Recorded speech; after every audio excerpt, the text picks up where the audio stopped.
Welcome to Alam's One, and in English to English vocabulary section, the word for today is vulnerable. Vulnerable.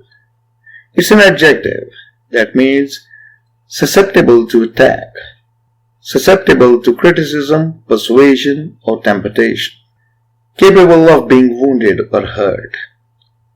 Like we say, you have to make proper trenches to cover vulnerable positions.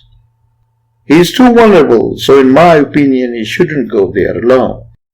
You should cover your vulnerable body parts before going out at night. I hope you have understood the meaning of the word vulnerable. If it is so, then try making a sentence or two and write it in the comment section for better comprehension. If you like this video, please do share it with your friends so that they can also learn the meaning of this word. Subscribe to our channel so that you can get other vocabulary videos as soon as we upload them.